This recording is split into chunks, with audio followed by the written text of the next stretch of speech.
Вас не будет?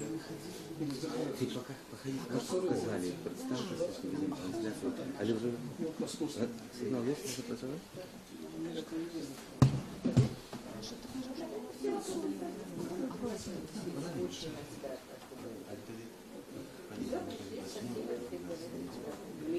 Шаматская.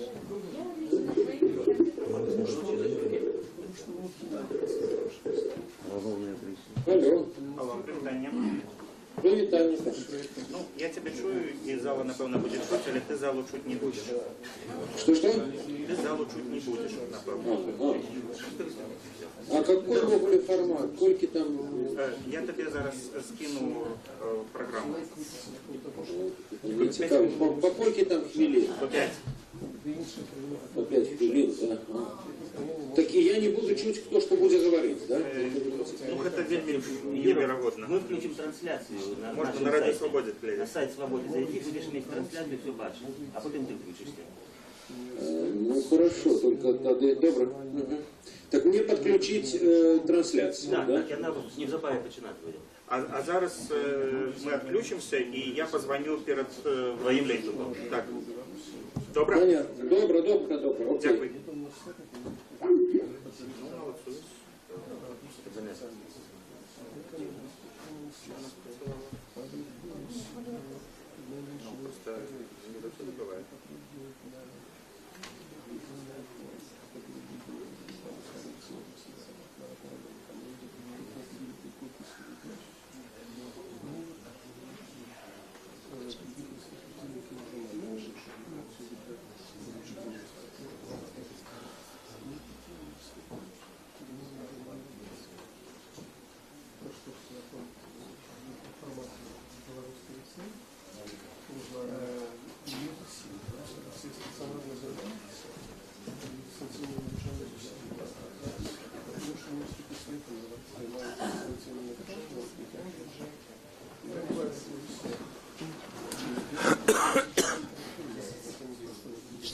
Что сказала?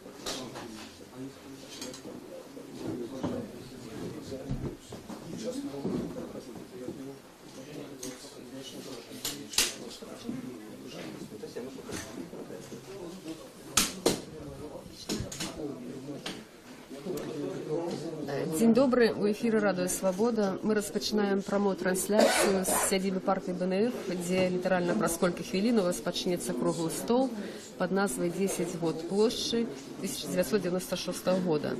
Ён прысвечаны тым падзеям, якія распачаліся 19 сакавіка 1996 года, у дзень прэзідэнцкіх выбараў, калі пасля дня галасавання у Менску на плошчы Кастрычніцкай, пасля яе назвалі Касуся Каліновскага, быў заснаваны намётавае мястэчка, намётавы гарадок, які трываў амаль 10 дзён. Такая акцыя пратэсту супраць выніку прэзідэнцкіх выбараў. Сёння палітыкі, палітолагі, удзельнікі тых падзей, а таксама сведкі правядуць такую сустрэчу, дзе падсумуюць вынікі тых падзеяў, падсумуюць высновы зробяць і зробіць такую выснову, як паўплывалі тыя падзеі на сённяшні дзень, на далейшае развіццё падзеяў у Беларусі. Арганізатарам гэтага круглага стала ёсць рух за свабоду, і лідар гэтага руху Александр Миленкевич, які на прэзідэнцкіх выбарах у 1996 годзе быў адзіным кандыдатам ад дэмакратычных сілаў. Александр Миленкевич тут зараз ужо ёсць у зале, і я літаральна колькі слоў папрашу яго сказаць пра мэту сённяшняга паседжання. Добрый день. Для Радыё Свободы хотела вас попросить колькі словаў сказаць мэта сённяшняй сустрэчы, сённяшняй размовы тут за круглым столом. Ну, перш за ўсё, гэта частка ностальгічная, потому что ёсць што ўспомніць, был такі ўздым вялікі, была энергетыка цудоўная, хаця разагналі жорстка, і там 1500 з работы звольнілі, 500 студэнтаў з універсітэту. Але ўсё роўна настрой быў хорошы пасля той кампаніі. Але не гэта галоўнае. Мы збіраемся больш гаварыць і пра сённяшні дзень, што нам перашкаджае далей развівацца дэмакратычнай супольнасці. Мы хочам гаварыць, што заўтра будзе, то есть прагаварыць пэўныя сцэнары, потому что толькі ностальгія, но это уже пенсійная такая задача. Хочу просто говорити про ситуацію, улічуючи досвід той площі, тому що я лише позитивний досвід, певний етап розвиття демократії білоруської. Кого вы чекаете сегодня? Кого? Кто запрошено, кого чекаете на удел? Будуть відомі експерти, будуть удільники, будуть керівники компанії. Тобто така група людей, я думаю, що цікаво. Нам навіть самих собі варто послухати, тому що коли проходить 10 років, певні речі оцінюєш по-іншому. Ось, я сам міняю свої погляди і лічу, що це добра динаміка мусить бути. Час показує, що не все, про що ми марили, це був час суперромантичний такий. Може і магчимо було реалізувати. Але це не значить, що треба було відмовлятися. Вуличні акції завжди потрібні у авторитарних режимах. Без їх не примусиш владу істинні заступки. Ось, а вже чи не поспіховує, ці ні, ну це оцінка історична. Ці запрошали політиків сьогоднішнього дня, лідерів партії, як вони відгукнулися на цю ідею, на цю пропанову, і робити які висновки, може бути, спрогнозувати будучі події? Хоча сьогодні буде розмова аналітиків і експертів, хоча певні політики будуть, але політики, які робили ту кампанію, так само присутнічують. А сьогодні велика група лідерів поїхала у Брюссель, там у їх зустрічі великі по Євронесту, по співпрацівництву з Європарламентом, і вони були запрошені, але не зможуть бути, бо навіть зараз відлітає самоліт.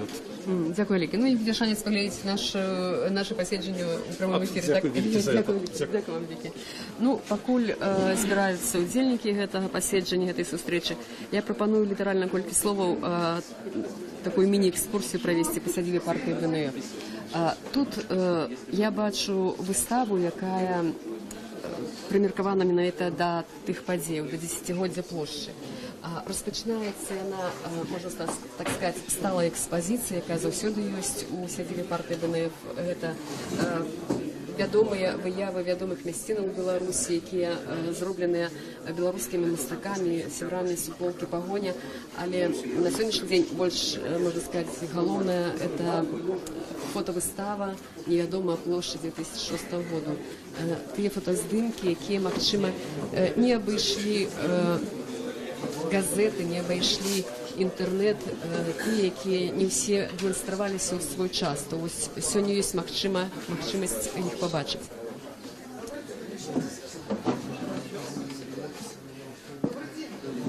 Тут, як бачимо, є фотоздимки наметового містечка, передусім. Є фотоздимки площі 2006 року, Костричинской площади. Это такая фотоиллюстрация всего того, что отбывалось на Костричинской площади в 1996 году по 19 соковика.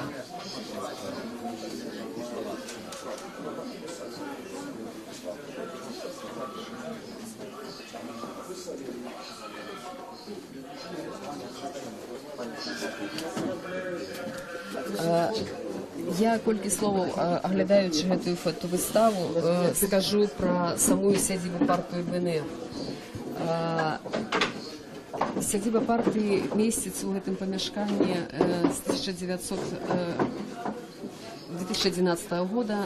Дагэтуль вона розміщалася на колишній вулиці Варвашині, зараз проспекті Машевела, більше 25 років. Але після виборів 2010 року розпочався тиск на уладальників, докладніше на орендаторів помешкання сядибу партії БНФ.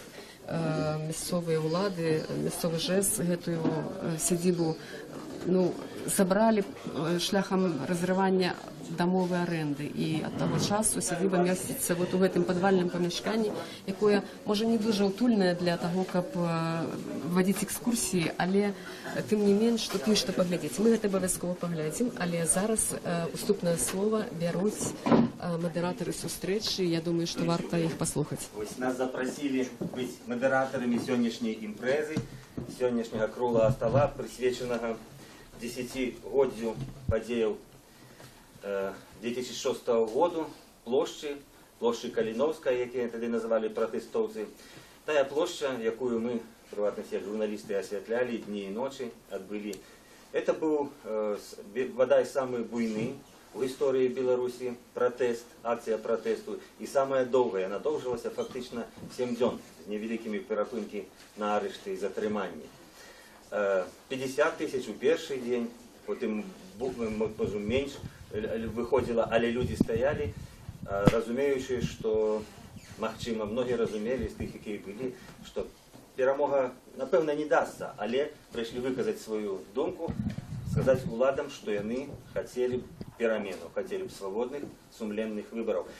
Треба криху згадати, що та епоха була, якби сприяла таким думкам і сподівам, тому що відбулися народні революції у Сербії, у Україні оранжевая революция. И вот этот сподел повторить нечто подобное на украинский Майдан у Киеве, Белорусскую площадь, и вывел людей на площадь, а так само закликали до этих протестов и Александр Милинкевич, и Александр Козулин, кандидаты на президента от оппозиции и непосредственные удельники, организаторы этих подій. Таким чином, я бы хотел разом с Павлюком помогать нам весь этот круглый стол, весь эту дискуссию. Хочу сказать, что хочу використати при этом ту книжку, яку випустила Радіо Свобода по слідах тих гарячих подій. Это репортажи, это интервью, это голоси людей, які вивчали в телефонуваннях з усієї Білорусі. Это ті емоції, надія, радость, боль і горечь площі 2006 года. И первым я хотел бы представить слово кандидату на президента на выборах 2006 года для вступного слова Олександру Мілінкевичу, але я хотел бы попросить его и наступных выступовцев притримуватися регламенту, не затягивать, выступать 5 хвилин у, скажем так, у дискусіях, а потім уже як отримається питання від кожного. Ось перша згадка про Мілінкевича у этой книзі, это фактично живий репортаж, який я вел з площі, з Костричницької площі, яку пізніше звали площа Калиновского, 19 соковика 2006 года, 21:08. Только что почалась акция. На приступках Палацу культуры профсоюзов стоять Олександр Мілінкевич и Сергей Калякин.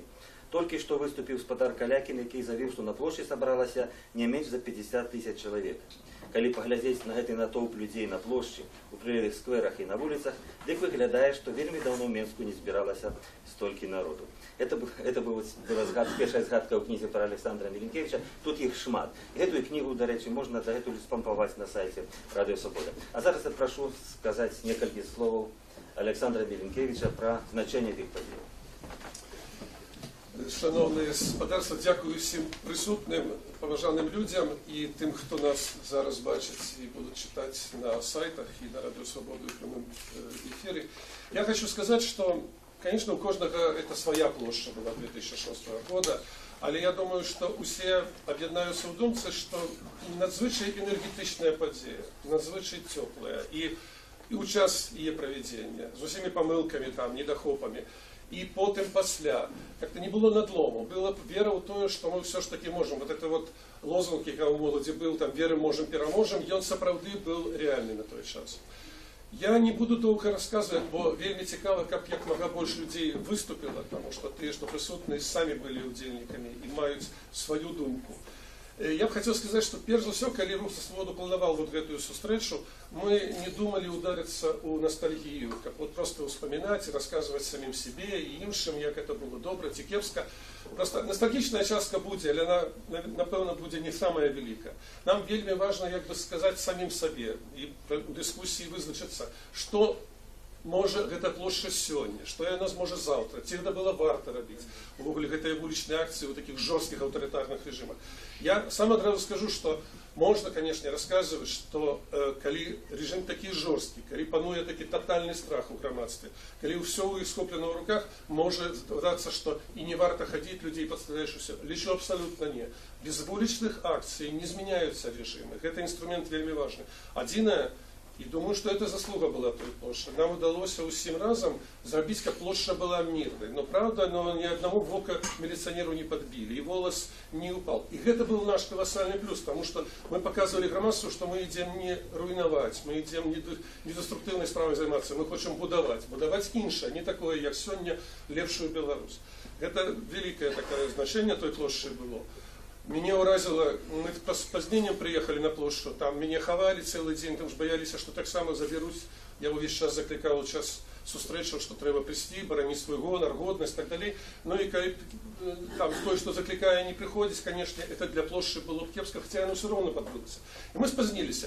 И я, когда поднимался, снизу мы шли от цирка, я хвалювався страшенно, колькі людей выйдзе. Ну, все ведаем той страх, які нагнетали додатково ще силові структури. І коли я бачив переповнену площу, і люди з усміхом, люди з такими очима запаленими, ну, це було ураження, ну, напевно, у нас усіх колосальне. І ще скажу, що, коли сказати значення этой площади, ну, для мене велизарне значення мало. Это Украине демонстрация того, что не варто бояться, хотя все равно страшно усім бывает, але не варто бояться, бо можна перемогти. Хай это не такая великая группа перемогла, але приклад вельми важный. И для громадства эта площадь, для тых, что не верят БТ, а верят в правде, это была значная подея. Але был еще колоссальный и замежный уплыв. Мы не перебольшуем, что там замежники это все. Не замежники повинны Беларусь будовать, там ни усход, ни заход, мы сами.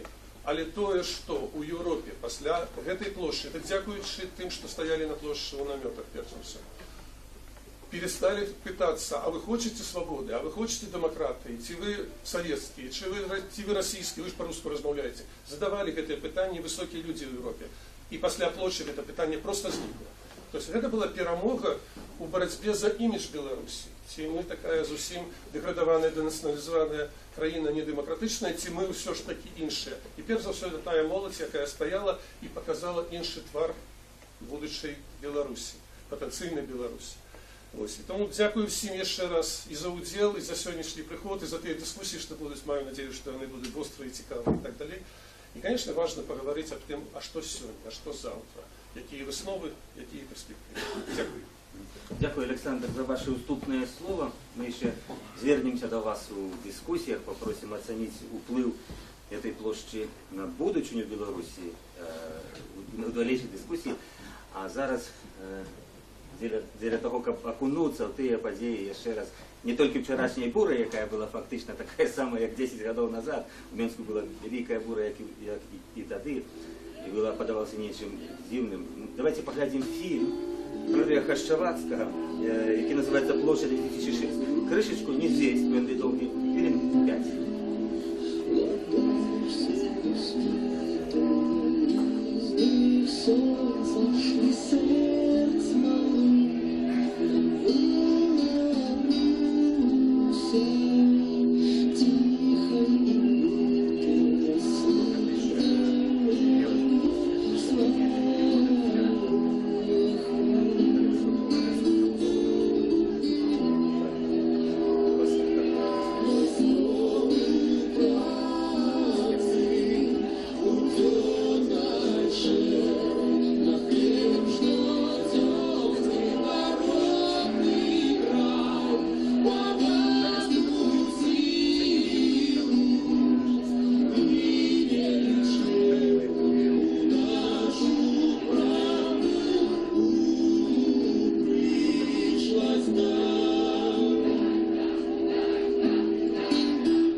Держали и не удержали.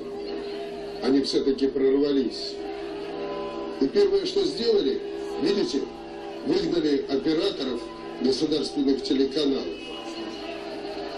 А потом объяснили, почему это сделали. Они провели свои так званые выборы. Хаосили, примусали, увесь час фальсификовали. Вот им объявили свои лишбы. Мы смеемся над этими лишбами.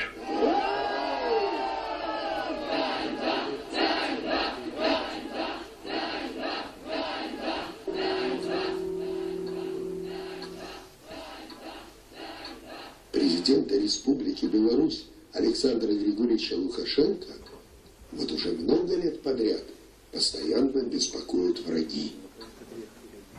Это беспокойство, проникая в его тонкую психику, но что поделаешь, такая работа, порождает в ней проблемы, в которые приходится не просто вникать, вгрызаться, а это отвлекает от главного, от думы о счастье народа. Вот и сейчас. Я попросив провернуть, бо це надто довгий кадр. Але історично, так, я доволі цікаві здимки зроблені, а то, що у початку був, це був День волі. Це був вже після розгону площі, День волі, тузаніна з ОМОНом, спроба провести мітингу, нарешті прорвалися до помника Янку Купалу, там провели мітинг, а потім було шествие до Крестіна і жорсткий розгон. Це ось такий фон. На жаль, Юри Хашевацького нема, ми хотіли, щоб він виступив своє ураження про ті події, свій погляд на будучиню сказав. Захворів, так. А ці, скажіть, Сергій Калякін так само? Сергій Іванович, коли ви тут відзовітеся, а коли пізніше прийдете, то, коли ласка, поздайте знати. Ось. А зараз я хотів би дати можливість виказатися іншій героїні тих подій, жонці Олександра Міренкевича Інні Кулей. 22 соколика 2006 года на Костричницкой площади она заявила, цитую, «Мы хотели сказать, что, може, не варто стоять, але коли пошли по наметах, то мы зрозумели, что все збираються заставаться. И мы застаемся разом с вами и будем тут до перемоги». Инна, коли ласка, ваше слово.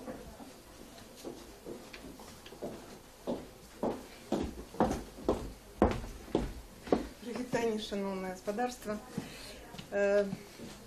Ведаеце, не все згадваеш з таго, што гаварыў на плошчы, таму што это было такая эмацыйная, напэўна, прамова, это шло изнутры, але калі я перачытала это, на самой справе узгадваеш, што так яно і было. Што это было, чаму это так атрымалася? Справа ў тым, што у штабе і увогуле сярод апазіцыі, сярод тых, хто планаваў гэтую плошчу, ішло вельмі шмат размоваў пра тое, што трэба адказваць за чалавечае жыццё. І по тэлевізору, як вы бачылі, паказвалі ўвесь час, што гэта апазіцыя сабрала моладзь, дзяцей, што яна адыгрываецца на іх інтарэсах, што яны адарвалі ад бацькоў школьнікаў, што дзеці мёрзнуць, што ім няма што есці, што яны там хварэюць. І як бы вось гэтая вага адказнасці, вось гэтая моц адказнасці, яна клалася на самой справе на нашыя плечы.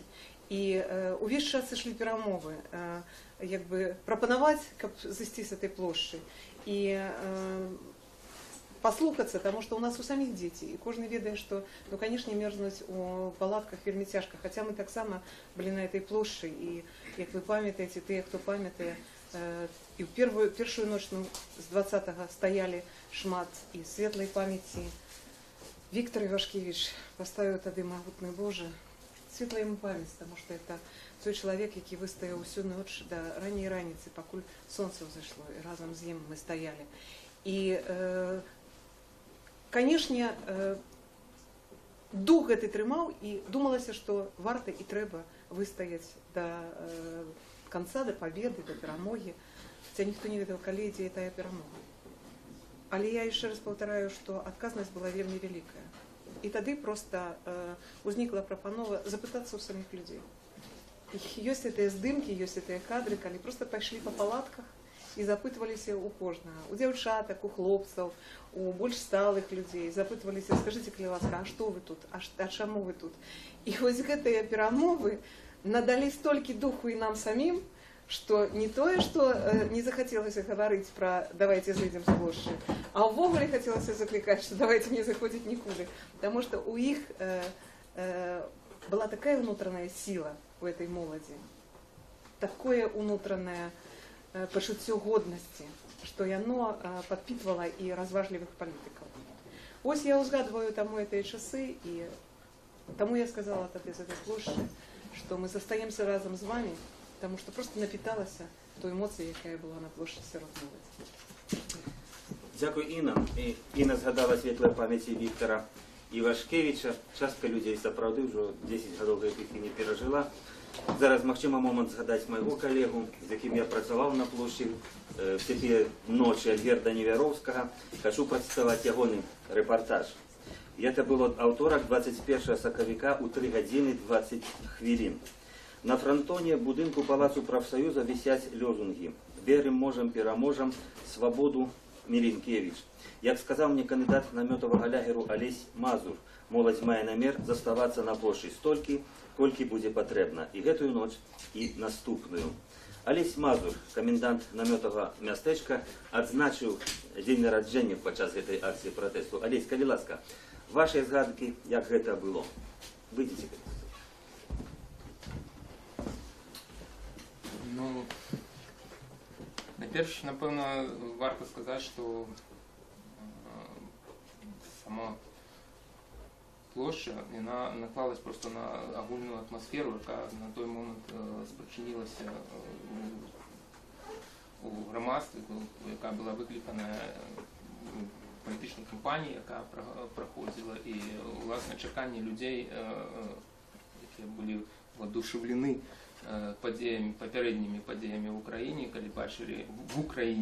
коли вони бачили, що, власне, протест він може мати, якби, свої виники, не просто, якби, провести митинг, і розістись, а, власне, добитися ніяких змін. Коли був навідавоку, якби, переміни в Україні, то ми, власне, гэтым фактично були, організовуючи свой протест, ми, власне, були гэтым і устешені. І зараз просто був вельми здивлений, я так не публічна особа, але зараз був вельми здивлений, читаючи на Радіо Свобода, там було 10 згадок, фактів про, якобы про площу, за яких 10 фактів про площу був один факт. Остатнє було просто придумано, і журналісти це зробили, не триваючись, просто тупо від кресла. Ну так. Буває. Я думаю, в дискусії ми після можемо просто розказати так, але більш подробязно, але агульно хотів би ще раз вернутися до этого материала на Радио Свобода. С 10 фактов, приведенных там, 9 это просто высосанная с пальца. Олесь, дякую велике. Давайте, это ваша думка, давайте я вам пропоную написать, напишите, коли ласка. Это написал наш журналист, який прошу, я прошу цензурно как-то. Написал наш журналист, доследующий, так сказать, он и сам там был на этой площади, он владел информацией, він брав з нашої книги, яка вийшла по виниках. Але ваше меркавання, напишіть, коли ласка, ваш погляд, і ми публікуємо. Я відказую неофіційно від Радіо Свободи. Тут я як відомця, як журналіст, а не як представник радіо. Хотів би ще процитувати один репортаж з ефіра Радіо Свобода 22 сакавіка 2006 года, 7 годин 20 хвилин. Про минулую ночь. Эту ночь у лягеры провели активисты КХП БНФ, лидер якой Зенон Пазняк закликав підтримати молодь на пляці. Учора ввечері була створена дружина лягеру, яку узначалив Вячеслав Сівчик. Молодые люди этой ночью узмоцнено аховывали все подходы до лягеру. Теперь у лягере находится прикладно 300 человек. Я хочу дать слово Вячеславу Сівчику, один из героев той площади. Ваш погляд. Шановне господарство, апошнія 9 гадоў 20 сакавіка я звяртаўся да беларускай моладзі, якая была на плошчы Каліновскага. Што там адбывалася, і заўсёды закончваў гэты заклік простымі словамі, то мы яшчэ на плошчу вернемся. Тут Алесь крыху пачал гаварыць, сапраўды быў пэўны ўплыў Украіны, але ж ён быў парадаксальным. Бо я кіраваў, як вы ведаеце, групай на пагранічнай рэвалюцыі, і падчас рэвалюцыі мы прывезлі больш 80 беларусаў з краіны, которые ГБшныя. Так? Вот. А падчас рэвалюцыі 200 чалавек в агульнай масе прайшло праз намёты на Хрещатику. Братні нам украінскі народ, который, здаецца, жыве значна вальней, калі была плошча Каліновскага, здольны был подцягнуць десятак чалавек. Таму вельмі, конечно, забавно, что я кіраўнік дружины.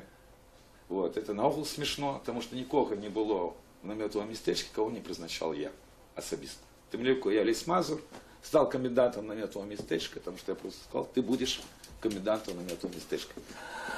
На жаль, когда я уже опынулся в Киеве, в травне я прочитал про все, что было на этом маленьком лапику земли в центре Менска. Мне самому стало страшно. Именно это с этого была закладена тая трагедия 2010 года, которую вы все бачили. Потому что все чомусь почали обмерковывать, что мы робили правильно, что мы неправильно. Мы жили, на жаль, так, уже в ГБшной краине. И ставились наметы. Про это все ведали, потому что поседжение, в котором мы удельничали, и Олесь Мазур, и Денис Денисов, там было 20 человек, керовники группы в компании «Хопит». С великими тяжкостями удалось выбить, что мы ставим наметы. Это теперь все герои.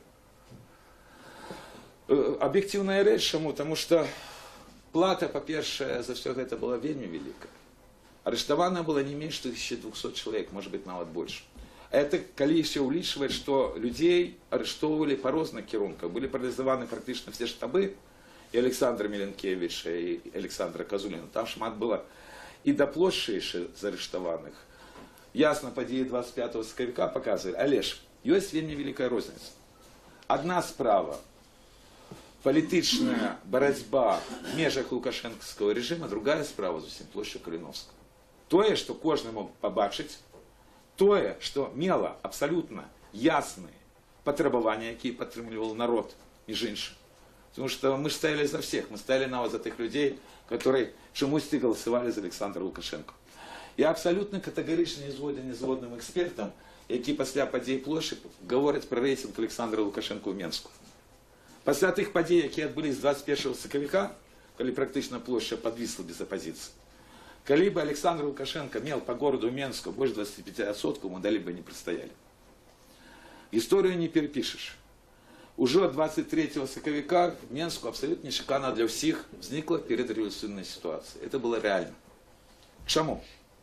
Потому что, кольки нам не казали, что нас будет меньше, нас робилось все более и более. Это не глядячи на арешты, не глядячи на репрессии, не глядячи, что отбывалось.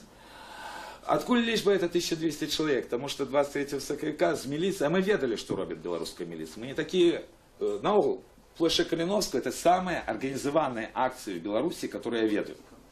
Там ничего выпадкового не было наогул. И мы цудовно ведали, что робит милиция.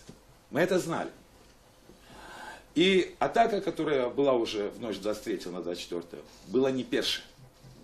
И 22 на ночь, як нас попередживали на ночь 21-22, было несколько таких ситуаций. Вот чему в одних из фильмов, которые писались про площадь, мой голос застається тоді, коли уже меня нема.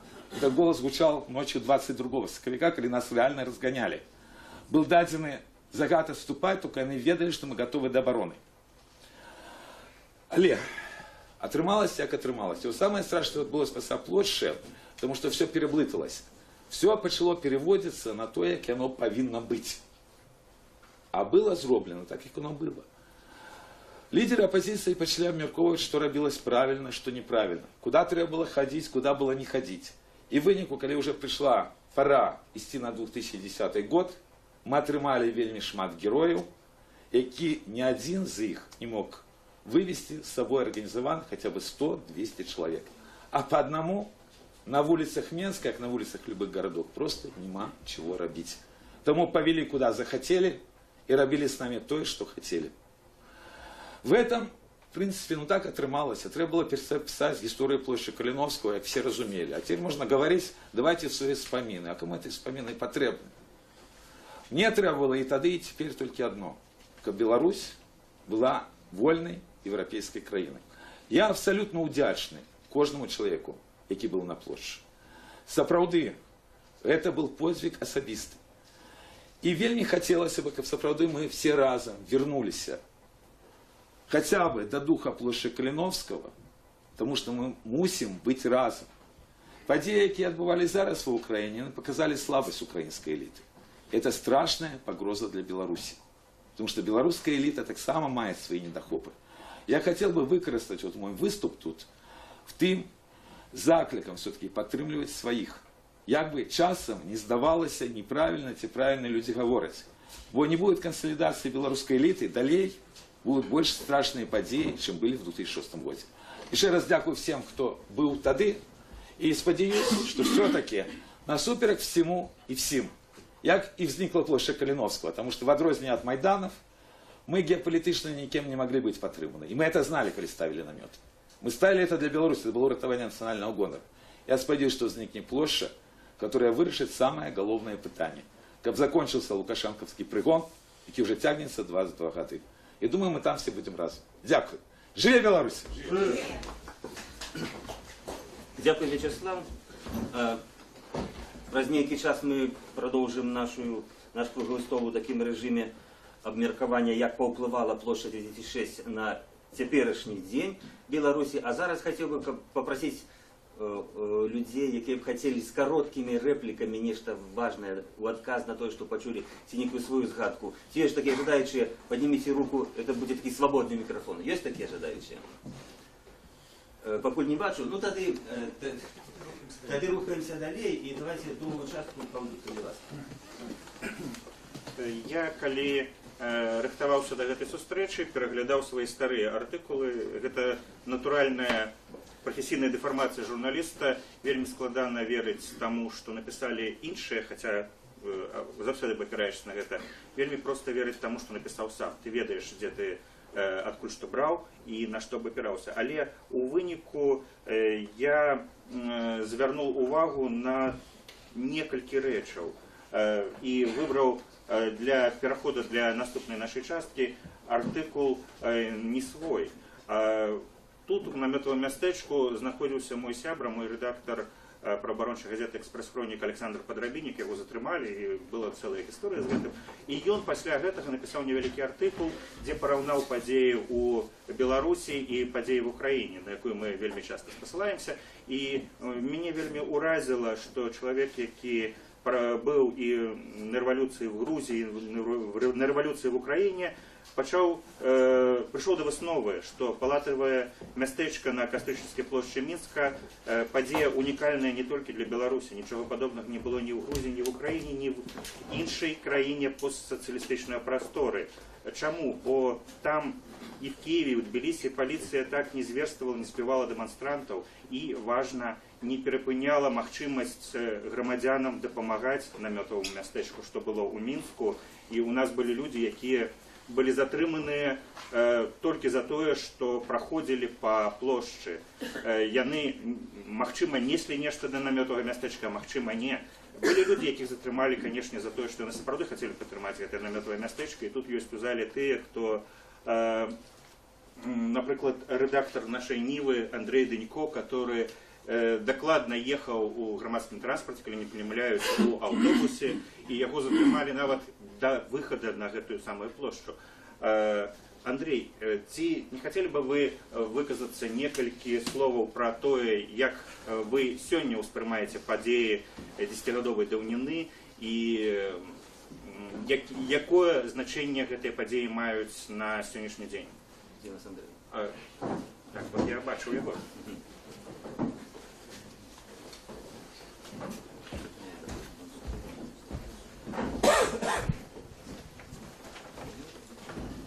Сьогодні цей кубок, який, напевно, многим з тут присутніх знайомий. Принес так само такий шарик, який застався в нашій сім'ї з тих часов. Мене вельми вразило, як в попередніх виступах люди ще вельми близько усприймають тое, што было тады.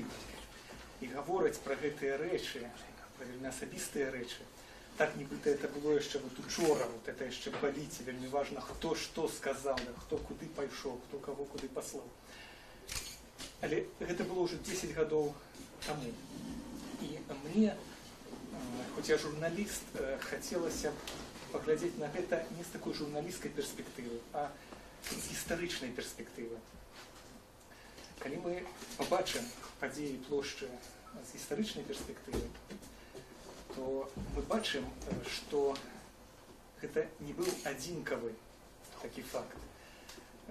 Яны ўпісваюцца ў шэраг.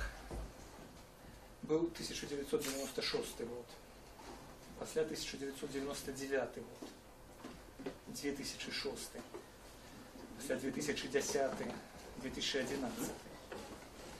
Кожны раз на плошчы Мінска, а часткова іншых гарадоў Беларусі, выходзілі десяткі тысяч людзей. І тое, што такіх падзей было 5, 6, былі цэлыя хвалі, і яны паўтараліся, сведчыць, што гэта была не выпадковасць, а гістарычная заканамернасць.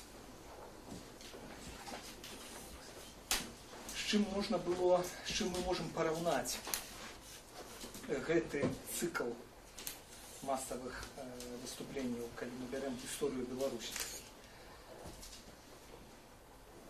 Мне прыходзіць у галаву цэлы шэраг масавых выступаў, паўстанняў, якія адбыліся ў Беларусі ў 19 стагоддзі. Тады таксама было адно за другім паўстанні, якія таксама не прыводзілі да пераменаў, якія сканчаліся паразамі, але якія паўтараліся таксама раз за разам. І важнае адрозненне гэтых паўстанняў ад тых паўстанняў. Адрозненне, якое тлумачыцца як зменай гістарычнага перыяду, так і, я б сказаў, адказнасцю палітычных лідараў беларускіх цяперашніх. Это той факт, што тыя паўстанні былі ўзброены, а гэтыя паўстанні былі мірныя.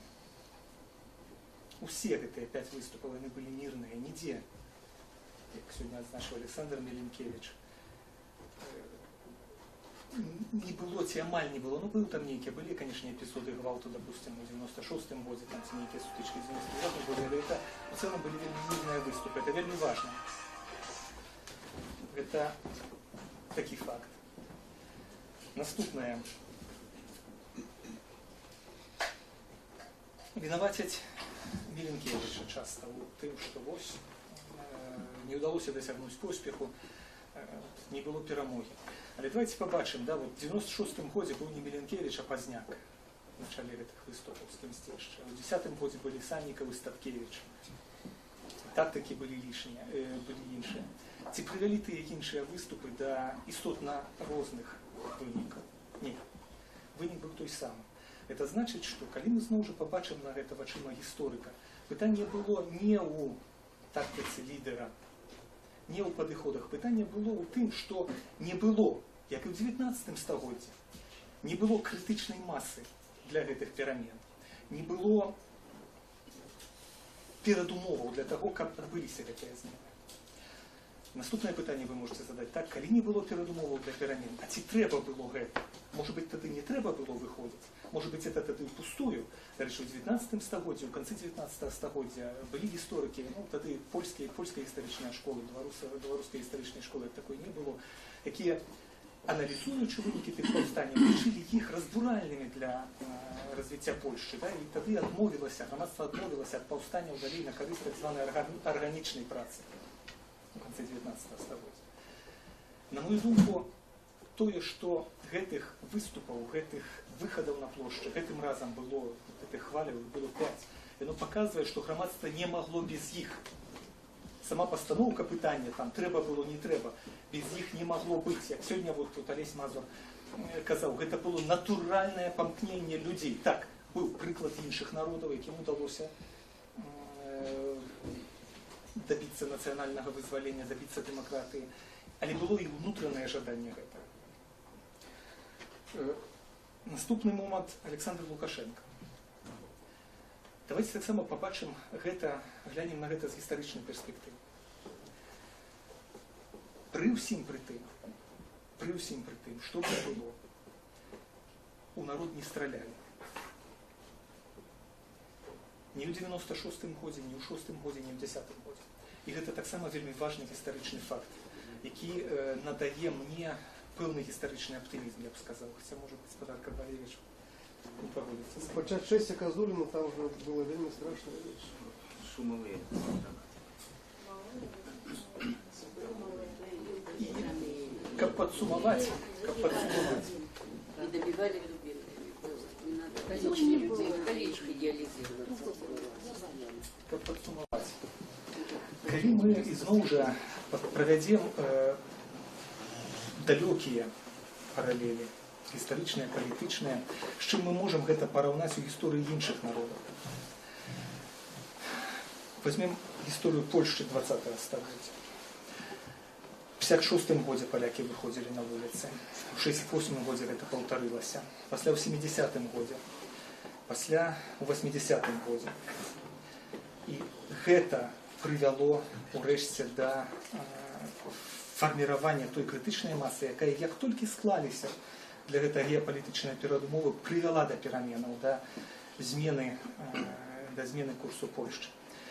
Але вельмі часта у нас цяпер жа у сродках масавай інфармацыі афіцыйных, беларускіх і расійскіх пануе такая вот агульная хваля, они просто гавораць там усё, што заўгодна, толькі вот як бы, каб не было ніякай рэвалюцыі. Там все вверх на голову поставить, только галоўная ідэя всюды проводится, что любые перамены гэта кепска. Але варта нагадаць, што у гісторыі многіх народаў, якія цяпер перадавых нацый свету, не абыходзілася без таких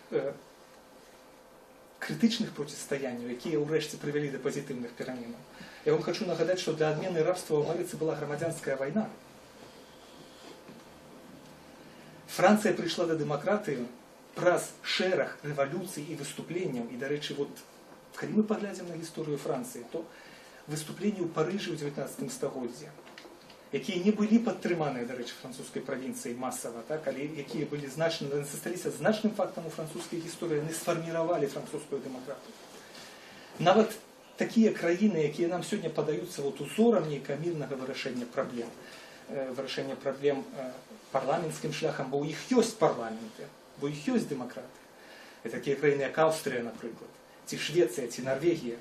Нават яны, Фінляндыя, яны не прыйшлі да сённяшняга стану без вуліцы, без вулічных пратэстаў, адным з якіх была плошча 2006 года. Падсумоўваючы, я хочу сказаць, што, на мою думку, плошча 2006 года застанецца вельмі пазітыўным, светлым,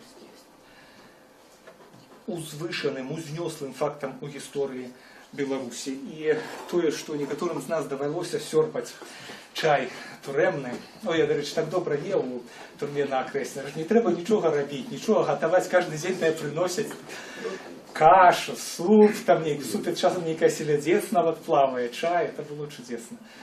Это былі добрыя дні, якія у сухой рэшце застануцца добрай з'явай у гісторыі Беларусі. Дякую вялікі, Андрей.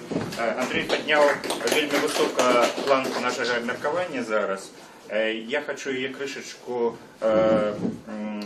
засяродзіць на дэталях, якія былі важнымі ў 2006 годзе і якія ўплываюць на сённяшні дзень.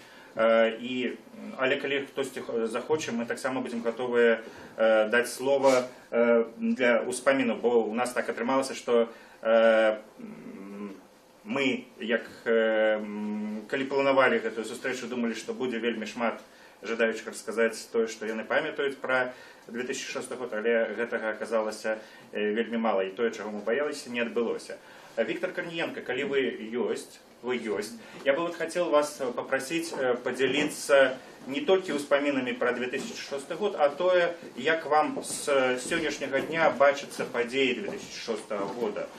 Ці сапраўды этап плошчы, ён важны, ці сапраўды тое, што люди выходзяць на пратэст, менавіта вулічны пратэст, на вашу думку, з'являється тим фактором, який приведе до перемену? Калі ўзгадаць маёй галавой, як тут адбывалася, тут ёсць два такія дастаткова устойлівыя міты, што ні да чого не рыхтаваліся і все спонтанно атрымалася само сабой. І другі міт, што не выкарысталі магчымасць, перамога была амаль у руках, і вось упусцілі магчымасць. Это, мне здаецца, памылковыя міты. Я могу сказать, что параллельно со штабом працавала некалькі кампаній, я ведаю, одна з іх хопіць, яшчэ былі другія, джинс, вельмі шмат было, і гэта вельмі слаба координавалася до апошняга моманту, на вялікі жаль. Калі ўзгадаць памылкі от таго часу, такія прынцыповыя, ну, тут уже рассказывали, что некалькі акалічнасцяў вельмі істотна ўплывалі на ту ситуацию. Першае, это украінскія падзеі. Другое, гэта все ж таки тое, што мы не змаглі адзінага абраць, у рэшце мусілі улічваць вот гэтыя аспекты. Ну і трэцяе, это коаліцыйнасць. Вось самая вялікая памылка тое, што мы вельмі істотна зацягнулі з кангрэсам, з выбарамі адзінага, і фактычна пачыналі працаваць вот у такім рэжыме, ну, як бы сказаць, пажару, які адбываўся, і таму, зразумела, былі вельмі вялікія, скажем так, непаразуменні паміж. Дарэчы, была прапанова у лютым правесці кангрэс, калі вы памятаеце. Вот у сакавіку адбыліся ўжо выбары, і все, а напярэдняя прапанова, кангрэс адбыўся у канцы верасня, ці ў пачатку конец кастрычніка. А конец кастрычніка? Ага. Так, правильно. А была прапанова все ж таки в лютым правесці. Чтобы гэта адбылося, і мы з гэтым змагаліся. Мы хотели ў траўні, для того, каб раскруціць кандыдата і все астатняе. Таму гэта вот трэба было таксама браць сёння пад увагу, што это былі праблемы, якія не заўсёды можна было вырашыць у штабе. Значит, тое, што вуліца павінна была быць, тады ні ў кого не было ніякага сумневу. И для того, чтобы она отбылась больше эффективно, мы вырашили, так само были спрэчки, консолидоваться с командой Козулина. Памятаете, вот сумесная сустрэча, сумесные заклики, адзінае месца, так само были проблемы, что вот могло это не сполучиться. Один повел на заход, другой на усход, могло и такое отбыться. Ну и вот сумесная сустрэча, это сумесный таки посыл народу, что вот пэўнае месца, пэўны час. І былі рэпетыцыі напярэдадні, мы таксама ж не ведалі, як адгукнецца грамадства. 3 сакавіка, напэўна, адбылася апошняя вот такая сустрэча тут у Менску. Мы побачылі, што плошча будзе закрыта, у той час не пусцілі, і мы з гэтага сыходзілі. Дарэчы, калі сёння тут згадывалі Віктора Івашкевіча, далучусь таксама, это быў галоўны, як бы сказаць, ідэолог вот гэтага ўсяго пратэснага мерапрыемства з боку штабу. Значит, и Меленкевич про то рассказывать не буду повторяться, яким чином там спробовали, это сапраўды было так, и когда дошло до площади, штаб оказался не готовый вот тут разгорнуть вот это наметовое местечко и все остальное, потому что все это было в іншым месцы. Але высновы, якія трэба зрабіць. Мне здаецца, што галоўная выснова, не было б ніякай плошчы, калі б папярэдне не адбылася мабілізацыя актыву. Калі б яны не паўдзельнічалі ўсе вылучэнні вот гэтага адзінага кандыдата, і ўрэшце-рэшт, калі б не было гэтых працэдур, якія скончыліся кангрэсам і выбарам Меленкевіча. Там былі левыя, правыя, вот это раённыя сходы перадусім. Яны все ж таки зрабілі саўдзельнікамі вот этого працэсу всю актыўную частку грамадства нашай. Калі б это не было, пры ўсёй павазе да тых, хто там першы, хто больш там шчыра працаваў, хто больш там ухіляўся, але ўрэшце-рэшт нічога бы не адбылося, калі б не было гэтага, мабілізацыі актыву. Калі б не было выбараў адзінага. І гэта як бы высновы на будучым. Я зараз не ўзгадую, як это было, а што трэба ўлічыць, калі мы хочам дасягнуць сур'ёзнай мэты. Калі, вот я уже казав, не кожны будзе ўмацоўваць сваю пупіну і расказваць, хто больш прыгожа прайграў, а калі мы все ж таки арыентуемся на нейкі такі сур'ёзны вынік, то вот это трэба абавязкова ўлічыць. Сёння не тое, што няма патэнцыялу, а просто для вялікай колькасці людзей адзінства дэмакратычных сіл это ёсць самакаштоўнасць. І не так уже там моцна чытаюць, што напісана ў праграмах, але калі кожны там са сваёй выходзіць, так это уже нейкім чынам з'яўляецца напруга. Что это такое и для чего человек выкарыстоўвае вось гэту такую палітычную нагоду, як электаральная кампанія там для сябе ці все ж таки для того, каб зрабіць нешта такое больш-менш сур'ёзнае. І ну можа апошняе, што б я хацеў сказаць, вот уплыў на сённяшні дзень тых падзеяў. Зразумела, сёння, скажем так, у народа няма такого рэвалюцыйнага настрою. І дзе тут крыху я паспрачаюсь со Вячеславом Сивчиком, який сказав, что все ж нарастало. Ось ми лічили, треба обов'язково улічити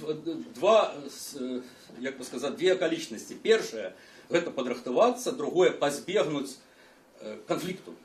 И тому мы выбирали место, все остальное, то, про что сказал Александр. А надея у нас была, это то, что колькость протестующих будет нарастать. На великий жаль, вот у нас это не отрымалось. Колькость протестующих, как бы мы не хотели, она затухала. Конечно, были люди, там сидело, ну вот 400 тысяч арештовали, там, прикладно сколько там было ночью, может 1000. Але, коли от початку перший день вышло, значит, там, ну, може 30, там сказали 50, неважно кольки, все ж таки треба признати, що кількість вот этих вот протестовців, вона на великий жаль скорочалася. Я сказал про наметы, что наметы увеличивались. Ну, може бути.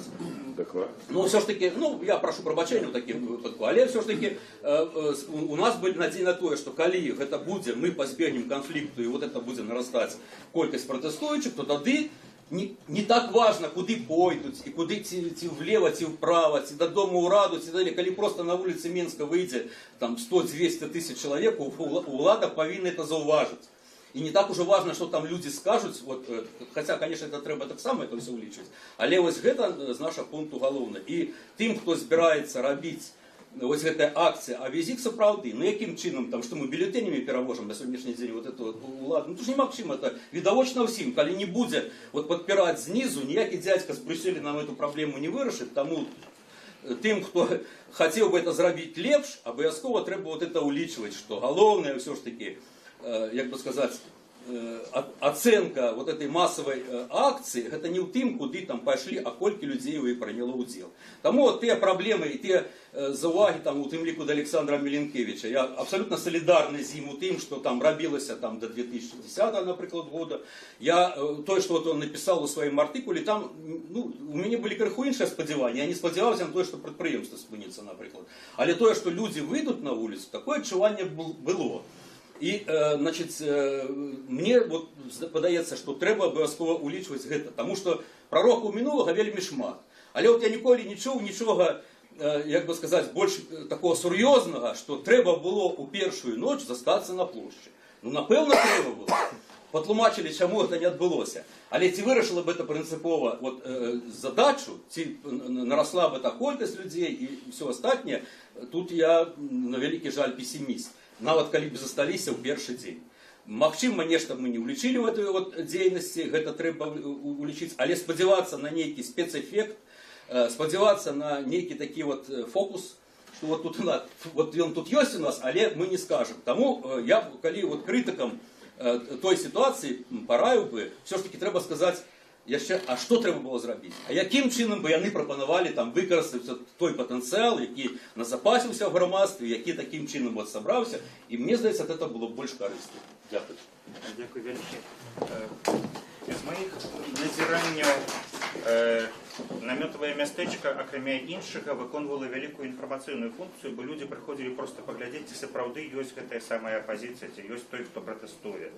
І акрамя таго, гэта было месца, куды прыходзілі акрамя простых грамадзянаў, яшчэ журналісты, і журналісты рабілі пэўную карцінку. І вось я зараз хацеў бы запрасіць сюды пагаварыць Паўла Мажэйку, які сутыкнуўся у тым годзе як прэс-сакратар кандыдата, адзінага кандыдата дэмакратычных сіл, я думаю, з вялікай колькасцю журналістаў, якія хацелі нешта, нейкі каментар, нейкую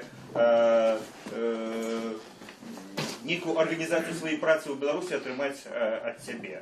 І зараз ты працуеш уже не як прэс-сакратар, а як журналіст, але гэта дае табе яшчэ магчымасці падсумаваць, напэўна, і сказаць, як ты ацэньваеш падзеі мінулага і што яны значаць для цябе сёння.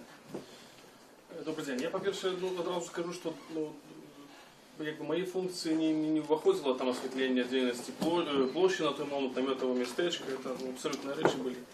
Мне, на жаль, все ж таки то, чего боялись, что эта встреча будет больше такая ностальгичная, так и она отрымливается. Але мне здається, что коли мы ничего не выиграли еще, то немає сенсу особливо як бы згадувати.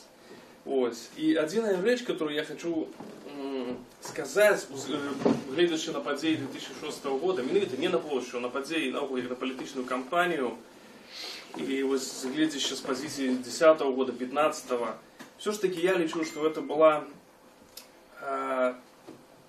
жорсткая параза апозіцыі 2006 год. І, напэўна, самая жорсткая нават у параўнанні з 2010 годам. Все ж таки было беспрецедентнае адзінства.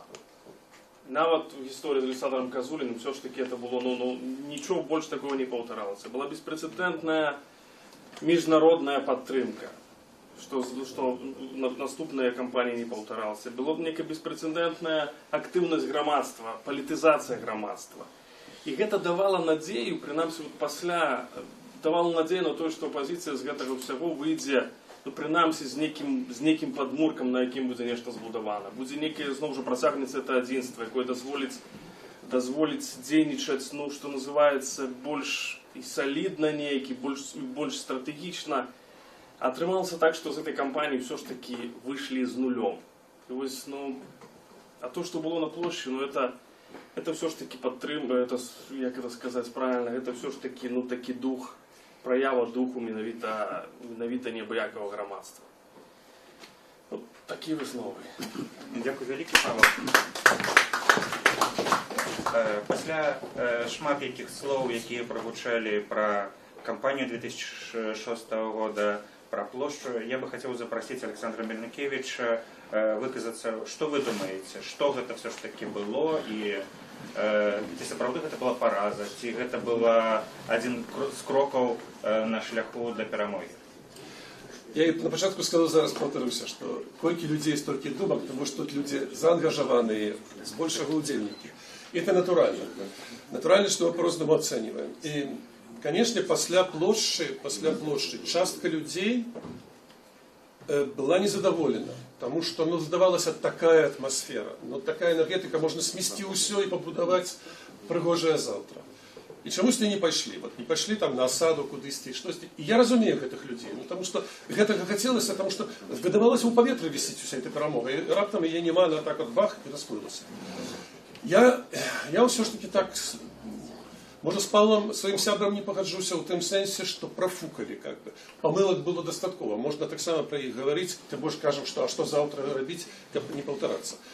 Но я хочу, чтобы была у нас такая объективность, калі гістарычна паглядзець на гэтую падзею, то ўсё ж таки нельга параўнаць тое, што было ў нас у час плошчы 2006 года і перад гэтым, і тое, што было ва Ўкраіне, у Сербіі, у Грузіі. Но все ж таки шчыра скажем, што мы казалі, што мы за каляровую рэвалюцыю. Сёння это уже не модно казаць, это страшно, это кровь там і все это.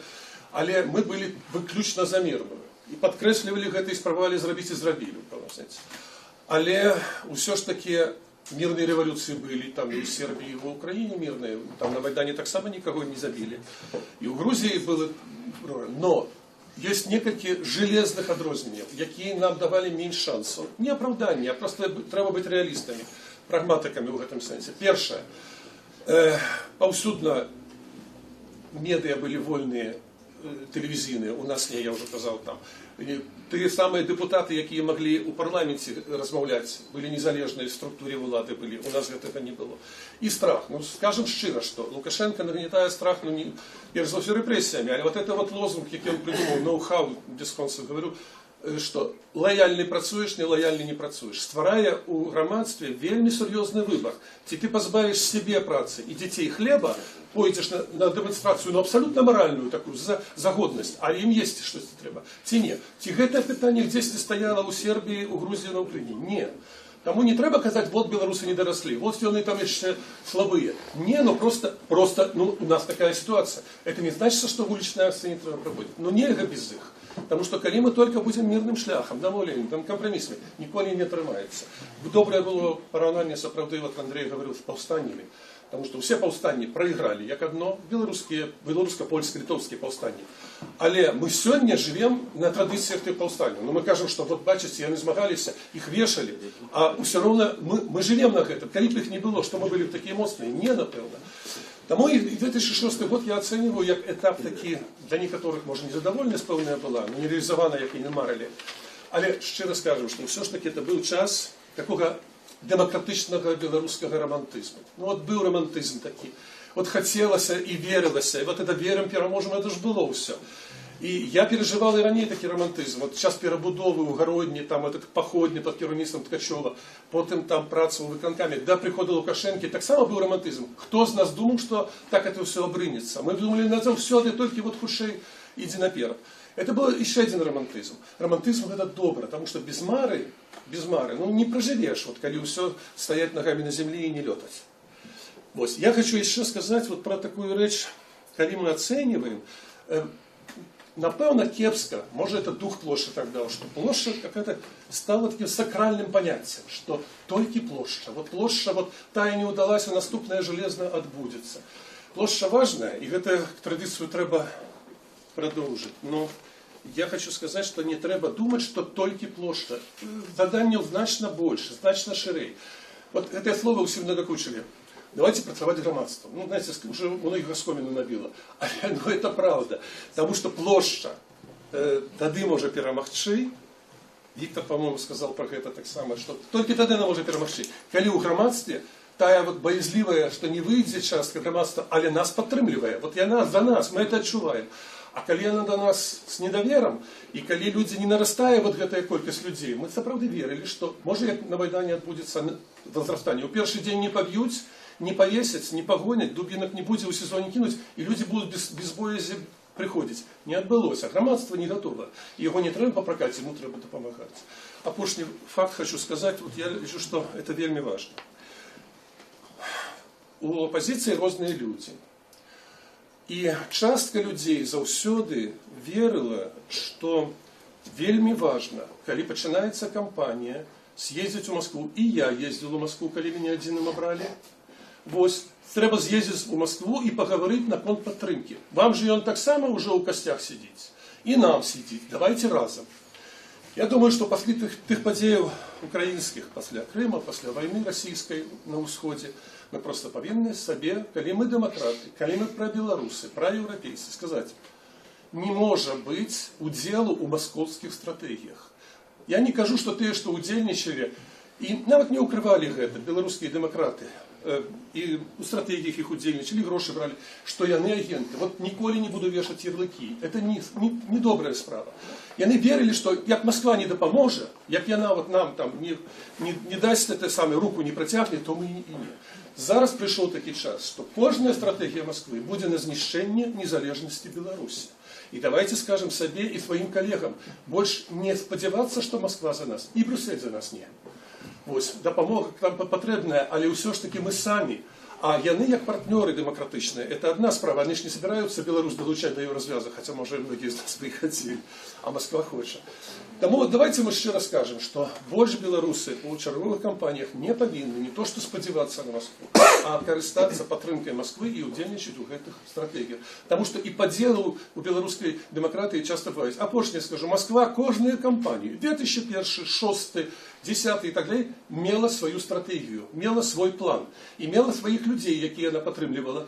І дзеля чаго она робила? Что она хотела Лукашенко снять? Не, абсолютно Лукашенко николи не собиралась снимать. Хотела его наполохать, хотела на колени, он мне часто про это кажет, что там вот нагнуть. Хотели, как его худшей погнать у Советский Союз. Это была одна мета, а другая мета у Москвы завсёды была поделить пробелорусскую, продемократичную, проевропейскую оппозицию. И это будет и далее. Тому мы мусим тут быть просто щирыми. А то как тут здається, он же демократ, он же змагається з Лукашенком. Ну и правда змагається з Лукашенком, але не по московским планам. Вот, это вельми важно. А Конгресс тут допомогой, потому что на Конгрессе все ж таки московский ставленник у нас не выиграет. Дякую, Олександр. У нас, я вже почав, Олександр Мелікевич почав вже фактично дискусію об шляхах перемен в Білорусі. У нас на цю тему буде два виступи більш нейтральних, експертів. А зараз 3 чоловіки, 3 короткі репліки. Калідаска, хто там просився? Ви просилися, ви і ви. Хто просилися? Я пробачте, что я вышла еще раз, але на першым этом самом это была пропанова просто от организаторов выказаться по той фразе, яку я колись сказала на площади. А мне хотелось бы сказать про высновы, які, на мою думку, принесла площадь. Ну, от мені особисто, наприклад. Да? Я, на жаль, навчилася мовчати. Я до площі не думала, що треба мовчати. І треба згаджатися. і трэба сваю думку прыхаваць.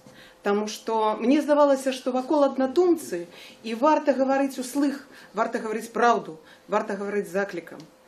Але адбылося так, што, аказваецца, беларусы паўтараюць памылкі, якія зрабілі народы, якія альбо не перамаглі да сей пары, альбо так і не перамогуць, на маю думку. Ну, напрыклад, Расія.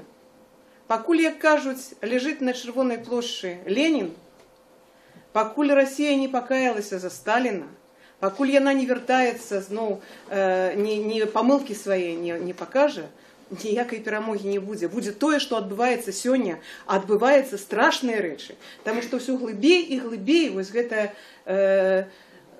незразумелая чарната душы у расіян. Паглядзіце на Германію. Яна наперадзе планеты ўсёй пасля вайны, здавалася, дзе яны атрымалі паразу, але пакаяліся, але людзі, ўсё пакаленне прайшло праз гэтае. Я не тое, што заклікаю кагосьці, але проста хочу сказаць. Беларуская апазіцыя, можа, я правільна падумала пра тое, што сказаў Павел. Апазіцыя — это не тыя, што выйшлі на плошчу, там 34-50 тысячаў. Апозіцыя, мы кажам пра лідараў, яны ні разу, на маю думку, не разабралі свае памылкі. Яны ні разу не зрабілі работу над памылкамі. Ні ў 6-м годзе, ні ў 10-м годзе, ні ў 15-м годзе, на жаль. Ніхто не сеў і шчыра не сказаў: ведаеце, вось гэта было неправільна, вот тут мы выступалі не так, а вось гэты павёў не туды, а ён не шчыра гаварыў. У нас атрымалася, што мы проста закрываем вочы на такую сітуацыю, мы просто потым, як быццам бы нічога і не было. Ведаеце, і мне это дзіўна. З аднаго боку дзіўна, з другого боку зразумела. Я старшыня камітэта «Салідарнасць». Я за салідарнасць, якая якраз на той плошчы пачалася. Мы пачалі з таго часу якраз вось гэтыя салідарныя дзеянні, каб людзі не баяліся, каб людзі адчувалі, што ёсць паплечнікі. Вы памятаеце, на той плошчы бабулькі прыносілі свае апошнія капеечкі, прадпрымальнікі абматываліся сасіскамі. Люди не боялись абсолютно, они приходили, приносили. Там белорусы солидарные люди, и они не боятся. А сегодня у нас доследование апошнее, якое зрабілі БІС, Белорусский институт стратегічных даследаванняў, сярод актывістаў, грамадскіх актывістаў, ці ёсць солидарнасць? Няма. Няма солидарнасці нават паміж грамадскімі арганізацыямі і партыямі ў Беларусі. І я думаю, это якраз таму, што не зробленая работа над памылкамі. Не даспелі мы да гэтага. Сесці і шчыра пагаварыць. Гэта было дрэнна, гэта мы мусім перайначыць, вось так мы мусім ісці разам. І апошняе, што хочу сказаць. Тут уже як жонка. Александр Меленкевич вельмі моцны і адважны чалавек. Калі была падрыхтоўка да кангрэса, ён быў толькі-толькі пасля аперацыі на ныркі. І у яго у калошы штаніны вісела дрэнажны мешочак. І ён аб'ехаў з гэтым мешочкам усю Беларусь. Выступаў у Гомелі, мы спыняліся па дарозе, я яму рабіла зашчык, укол, і мы ехалі далей. Таму сілы духа яму не займаць. Ён не баяўся і не прапаноўваў ісці там на нейкія ўскладанні кветак ці кудысьці, таму што это не яго была прапанова, а Александра Казуліна. І у Александра Меленкевича не было страху выходзіць на плошчадь, хаця нам перад гэтым сказалі, і Віктор не даст схлусіць, што будуць снайперы, мы ведалі пра это, дакладна ведалі, але гэтага страху не было. Адзінае, чаго заўсёды баяўся Меленкевич, это падставіць людзей, падставіць сяброў. На ім заўсёды была вялікая адказнасць за жыцці людзей, за тое, каб была перамога, за тое, што ён усклаў на сябе такую павагу. Я не стою, што хочу яго просто пахваліць. Я просто хочу сказаць, што давайте мы кожны возьмем на сябе адказнасць. І ў першую чаргу сённяшняя наша апазіцыя, лідары, якіх я паважаю, з якімі я працую, якіх я просто хацела б зразумець. Сесці за адзін стол і тады ўжо рыхтаваць Беларусь 2020. Еще кто-то там просил выколи нас. Я не вылазила. Я прошу прощения, что по-русски я не очень хорошо говорю по-белорусски. По-украински, это не. Я что хочу сказать, что да, я была довольно-таки активным участником выборов 2006. Я руководила штабом партизанского района у Александра Миленкевича.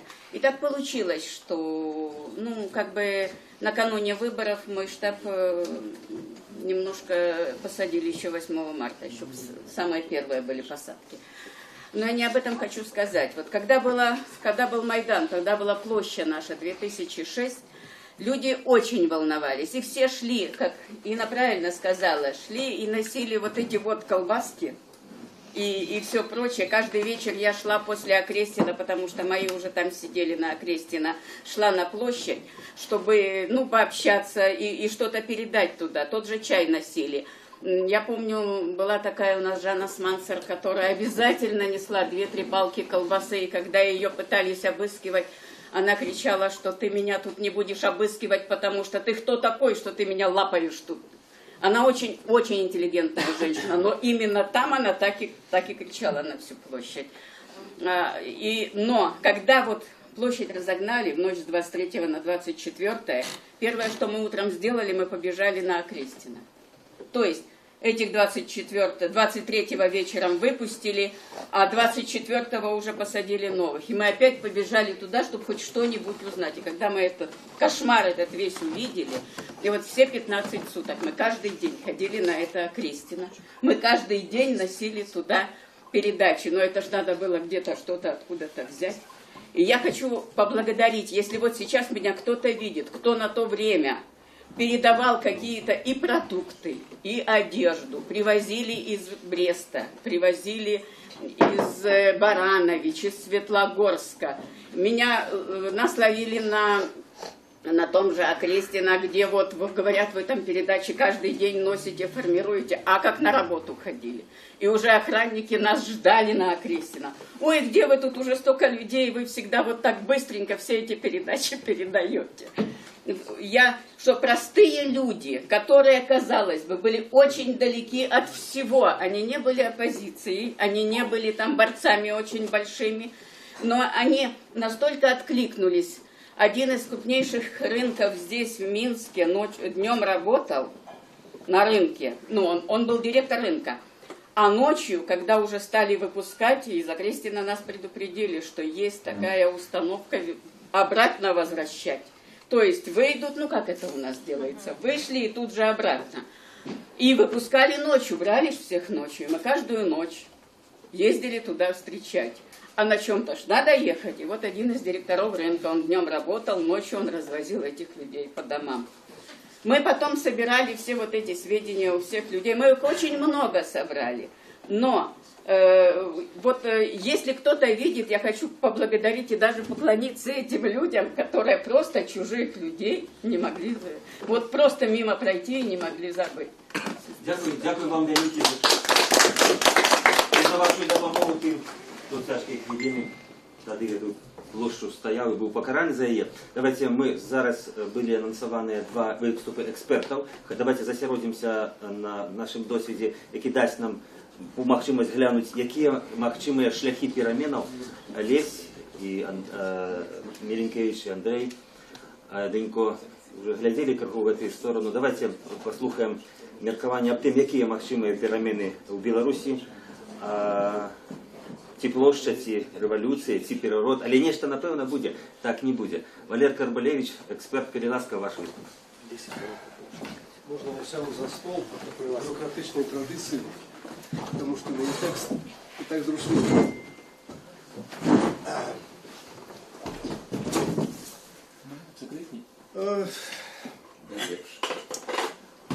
Вялікае бачыцца на адлегласці, зразумела. За гэтыя 10 гадоў прашлі ўжо 2 прэзідэнцкія кампаніі, парламенцкія кампаніі, шмат чаго адбылося.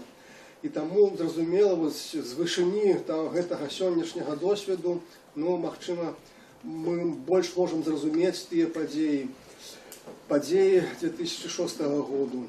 Я прапаную 13 урокаў, якія трэба з дэмакратычнай супольнасці вывесці з тых падзеяў. Першае. Найбольш спрыяльны момант для перамогі прэзідэнцкія выбары. Перамогу дэмакратыі патрэбна легітызаваць.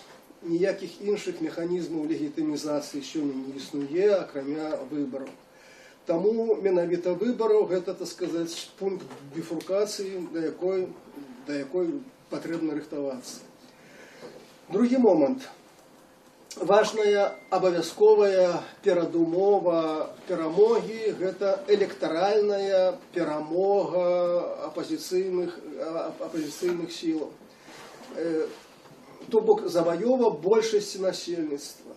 Это прынцыповая умова, без якой перамога немагчыма. Актыўная меншасць, нават вельмі рашучая, смелая і храбрая, ва ўмовах жорсткага аўтарытарнага рэжыму нічога зрабіць не можа. Это калі слабы аўтарытарны рэжым, там актыўная меншасць можа яго зрынуць. Так? У 2010 годзе рэжым Бакіева у Кыргызстане 20 000 чалавек выйшла на вуліцы і за адні суткі яго зрынулі. Да? У Беларусі вельмі жорсткі аўтарытарны рэжым. І тут актыўная меншасць яго перамагчы не можа. Патрэбна электаральная перамога, і плошча гэта ёсць фінальны акорд гэтай рэальнай перамогі на выбарах, а не як бы галоўны чыннік. Галоўны чыннік толькі тады, калі будзе электаральная перамога. І народ выходзіць на вуліцу тады, калі ён адчувае, што ёсць сэнс, дзеля чаго трэба выходзіць. Таму што калі няма адчування перамогі, то навошта выходзіць? І я хочу звярнуць увагу, што нават тая плошча, якая была ў 2006 годзе, лідары, выступаючыя ад мікрафона, так вельмі цьмяна сфармулявалі мэты, чаго мы тут сабраліся. То бок пратэст супраць фальсіфікацыі – гэта слабая матывацыя для таго, каб на плошчу выйшлі, так сказаць, сотні тысяч. Трэцяе. Апазіцыя мае шанец на перамогу толькі ва ўмовах крызіса існай сацыяльнай мадэлі. Вось сёння беларускае грамадства прыбліжаецца да такой сітуацыі. Галоўнае, каб гэты крызіс стаў зразумелы для большасці насельніцтва. У 2006 годзе гэтага не было. Наадварот, 2006 год – гэта пік эканамічнай магутнасці, калі шальныя нафтадаляры ішлі на падтрымку рэжыма. І гэта быў пік электаральнай падтрымкі Лукашэнкі. Ніколі раней рэйтынг Лукашэнкі не быў такі высокі падчас прэзідэнцкіх выбараў, як і ў 2006 годзе. Таму у гэтай сітуацыі разлічваць на перамогу проста не выпадала. І не выпадкова я хочу звярнуць увагу, што галоўная ідэя кампаніі Міленкевіча была ідэя свабоды. То бок нічога іншага в гэтай сітуацыі проста прапанаваць было немагчыма. Ніякай эканамічнай альтэрнатывы ва ўмовах, калі двузначны рост ВВП быў кожны год у гэтыя часы, проста немагчыма было прапанаваць. Наступны тэзіс. Неабходнасць кансалідацыі апазіцыі, існаванне адзінага цэнтру прыняцця рашэнняў і, зразумела, існаванне адзінага кандыдата. Тое, што ў 2006 годзе гэта ўдалося, фактычна ўдалося, усю сітуацыю з Казуліным вынесем за дужкі. Я думаю, што гэта вельмі важны і вялікі паказальны урок. То, што ўдалося аб'яднаць і левых, і правых. І не важно, што не ўсе структуры аб'ядналіся. Важно, што аб'ядналіся электараты. Мне падаецца, это больш важна, чым аб'яднанне структураў.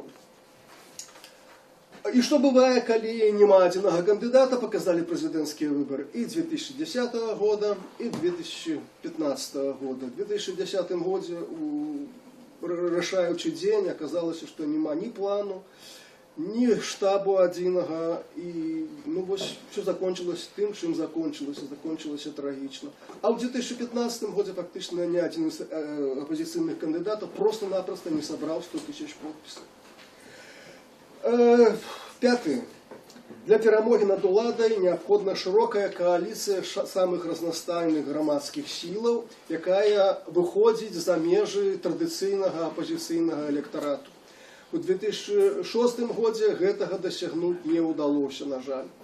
І гэта не віна, гэта просто праблема мусіць была. Вот.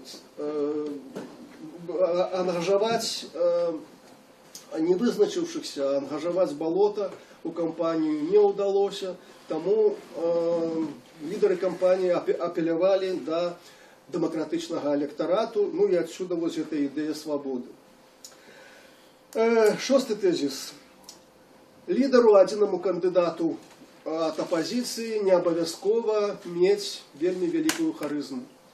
Галоўнае, каб ён выконваў ролю сімвалаў перамен, меў біяграфію, меў досвед кіроўнай працы.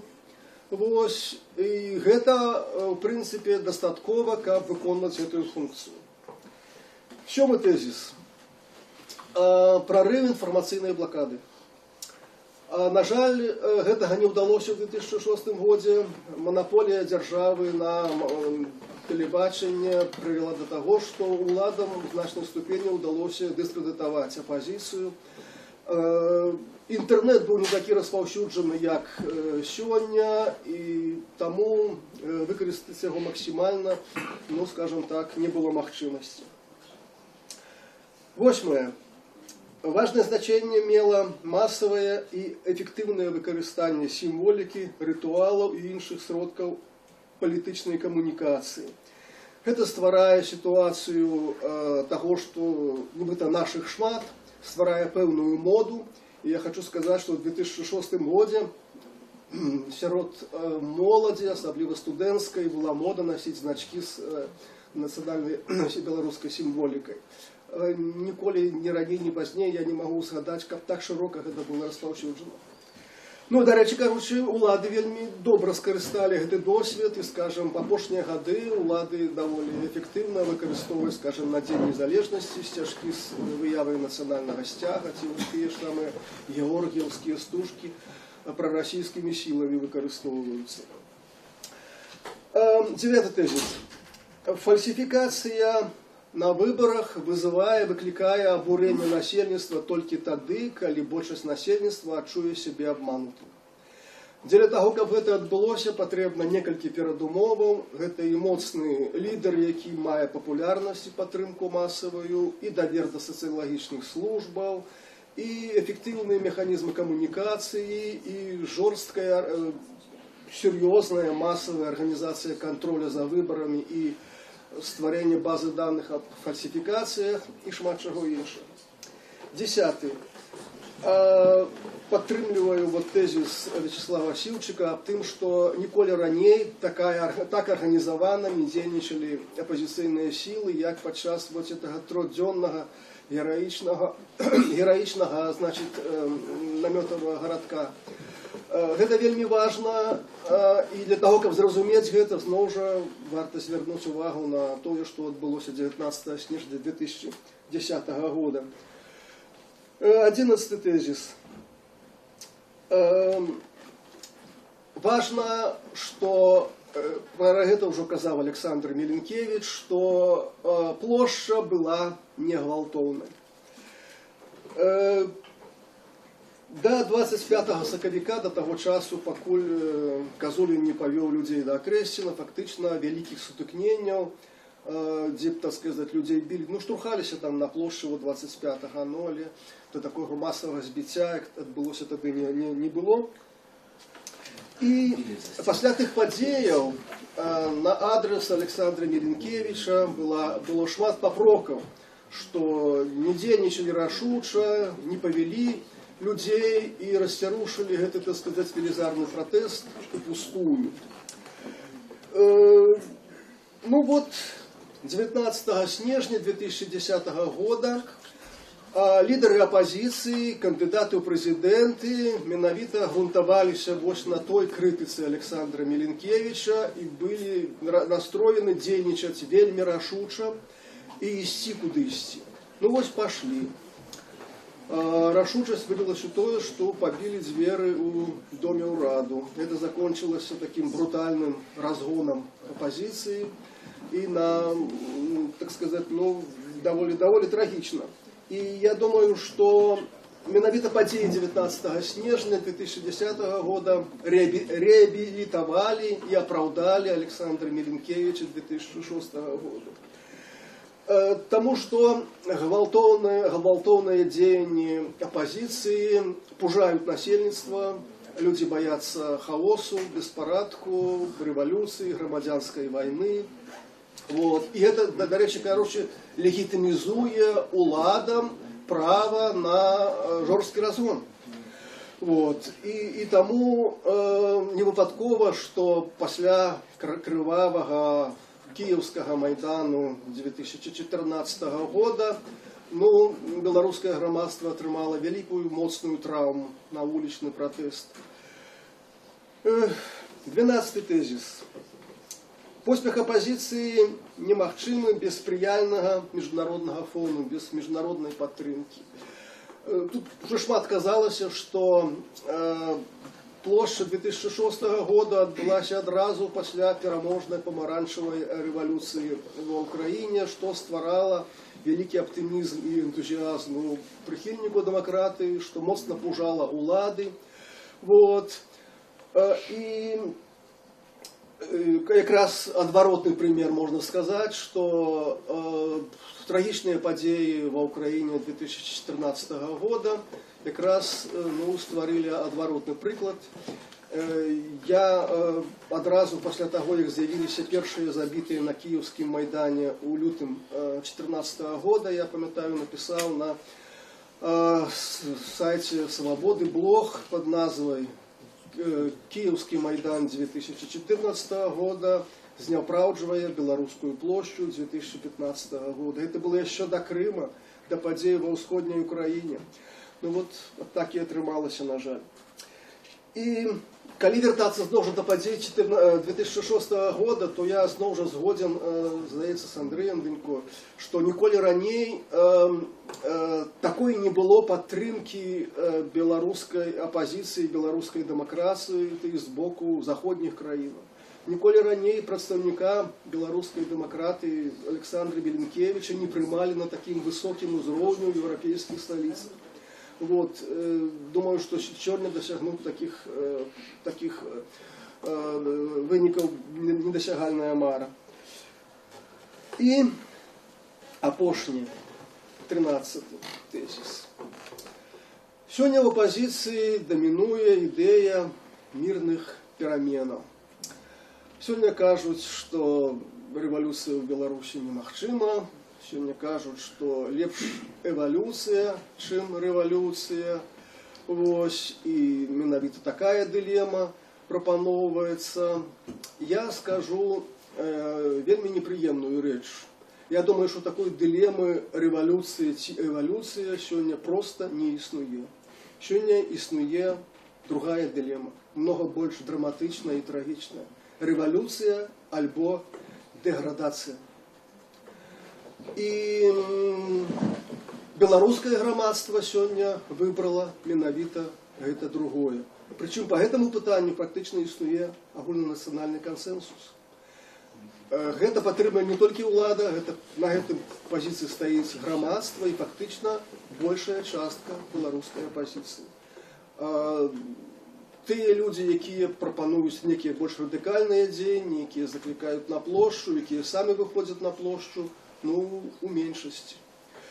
Это сённяшняя ситуация, якую мы можем сегодня оценивать. Падзеі 2006 года. Дякую за увагу. Дякую, Валерий. Покуль я буду представлять наступного нашего, я прошу Лагінця Олеся вернуть технику у виходний стан, яку я на момент виступу.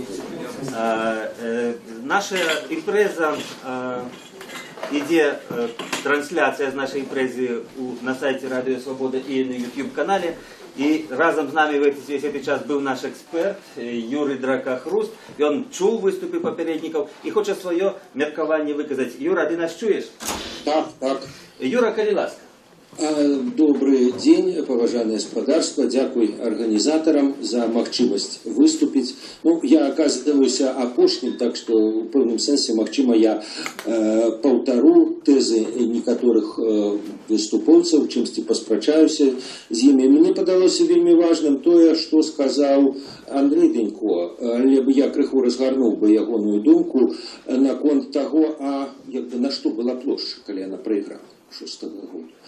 И вот я бы на это дал отказ. Яна была важной не только и не столько в том сенсе, что вот яна подрыхтовала и подрыхтуе некую наступную пераможную площадь. Яна важная для того, что будет потом. И в этом сенсе у нас есть наш недавний историчный досвид. Ну вот, жил-был СССР. И там была Литва, где были десятки политвязней советских. Была Беларусь, где их было не шмат. И был, умовно кажучи, Туркменистан. И вот здарыўся гістарычны цуд, и все атрымали, як не дзіўна, на старте одно и то же. Атрымали незалежнасць и атрымали пазбаўленне ад камуністычнага панавання. Але вось што хто да гэтай гадзіны че назапасіў, то у таго потым і зрэалізавалася. Зараз мы ўжо забылі, як вот тады ў савецкія часы казалі: о, скінуць бы камуністаў, а там ужо разбярэмся. Ну вот мы і разабраліся. Зараз таксама думка наконт таго, што ну вот скінем Лукашенко, а там уже разбярэмся. Это зусім не факт. Да, зараз вот здаецца, што ўся перашкода это у Лукашенко. Але гэта не зусім так. І в этом сэнсе вот плошча робіць нас, беларусаў, больш падрыхтаванымі да таго, што будзе потым. Таму што мы бачым досвед зараз і, скажем, тых жа арабскіх краінаў, дзе, скажем, у Лібіі рэвалюцыя прывяла проста да вайны ўсіх супраць усіх. У Егіпце яны зрабілі цыкль і вярнуліся ў той жа аўтарытарызм. В Украіне, ну, в Украіне як в Украіне. Мы бачым, як там это развіваецца і як зараз украінцы ставяцца да тых людзей, якіх 2 гады таму яны, так бы мовіць, на руках внеслі на банкавую і у Саўмін. І в этом сенсе вот досвед 2006 года, назовем прямо рэвалюцыі 2006 года, якая не спраўдзілася, ён вельмі важны для беларусаў. Другі момент, я бы вот хотел сказать, просто, ну, я сам не был на площади, але вот мой коллега Олег Груздилович распавядаў мне вельмі такі горкі дыалог, які ён сам чуў, ну, не то, что дыалог, реплику. И вот он стоял каля милицейского ачапления площади в 6-м годзе, и площадь скандировала: «Милиция с народом». И стоял с сярэдніх гадоў милиционер там, слухал и так пробурчал про себя: «Да, хлопцы, с народом, а не с вами». И вот мне здаецца, что это сапраўды вельмі важно, про это казаў и Александр, и Валер, что ну, все ж таки павінна патрэбная массовая падтрымка. Я не скажу там электоральная перамога, але вот у мозгах людей, у мозгах асабліва людей в погонах, павінна быць адчуванне, што народ это вот тыя, хто стаіць на плошчы.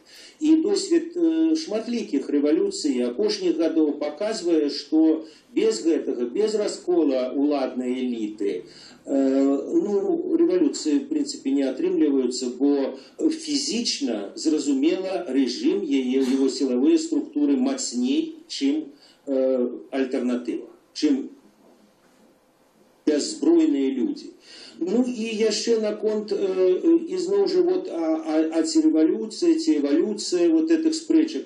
А ведаеце, вот апошняя, як бы, ізноў жа менавіта рэвалюцыя апошніх гадоў, а ці многія яны здараліся, што называецца, на чысці закліка, асабліва на заклік, ну, як бы, афіцыйнай апазіцыі. Хіба Еўрамайдан пачаўся з закліку апазіцыі? Не. Конкретный журналист Мустафа Наем написал: «Хлопцы, давайте выйдем». И я просто там ведаю детали. Насамрэч никто не чакаў, что так будет развиваться. А як оно развивалось у Египте, як оно развивалось в Тунисе, хіба там был некий центр. И коли мы кажем, а як оно будет в Беларуси, а чему мы выключаем, что это будет так и в Беларуси, І в этом сенсе треба бути падрыхтаванымі не только до того, что площа будзе, а до того, что яна будзе нечакана. Яна будзе тому, что вот что-то сорвется, и як в Тунисе там самозабойство некого гандляра адбылося тое, что адбылося. Абрынуўся режим, які 20 гадоў до таго трываў. І в этом сенсе до гэтага і апозіцыі, і грамадству трэба таксама быць гатовым. Дзякую. Дякую, Юра. Ну, мы вычерпали свой час, уже крышечку перасидели. У нас еще был один выступал Леон Вольский, не пришел Леон. Але у нас есть возможность послушать на завершение его песню, которую он написал специально для площади. Что стало?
Дякую великий, шановні сябри, за удел в дискуссии. Я думаю, что можно у больш неформальным ключе завершить.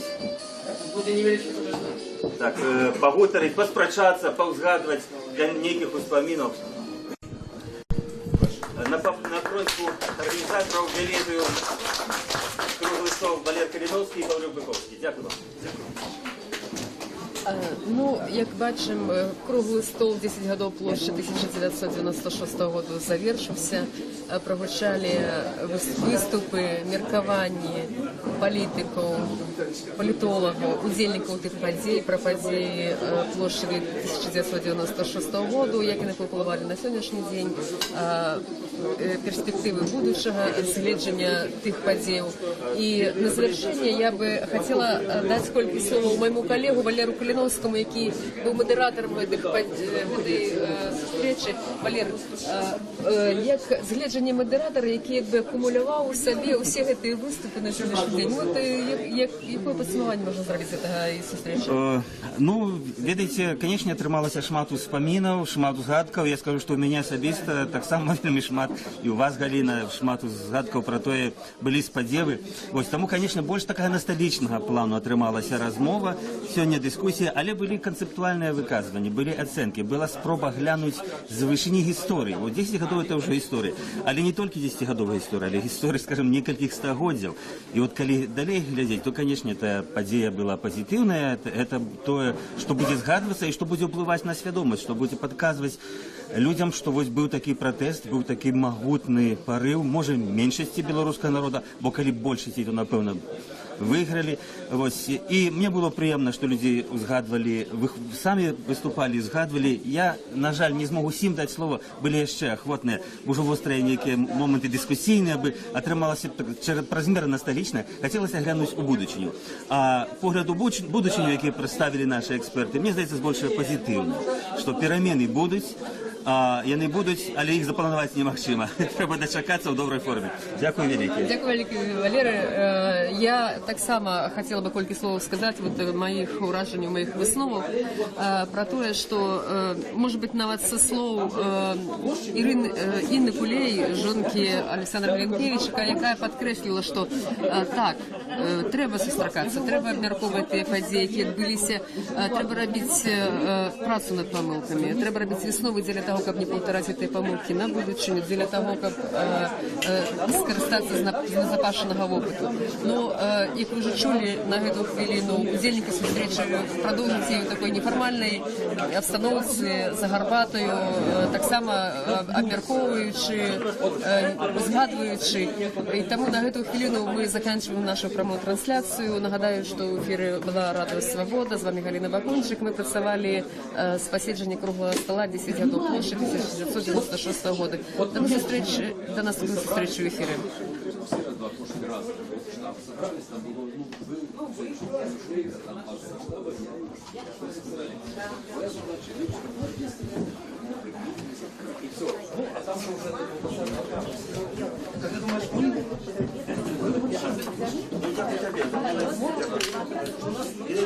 Некалькі, можа, так шмат глядачоў, але казалі рэйдерскі фанклуб. Былі нашы эксперты, нашы людзі. Нас паліцыі.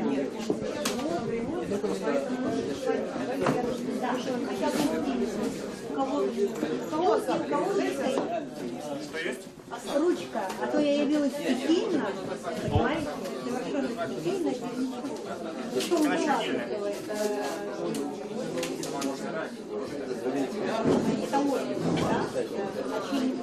Ну, может,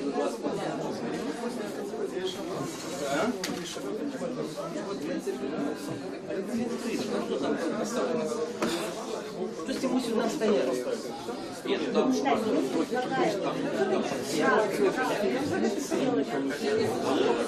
Валера вырисовала по вниманию.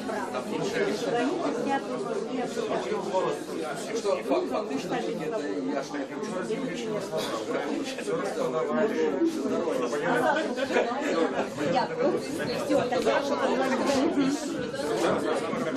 Кто, якой, что там буде казати. Я тоже великий. Почему это из Только что технично они выходят.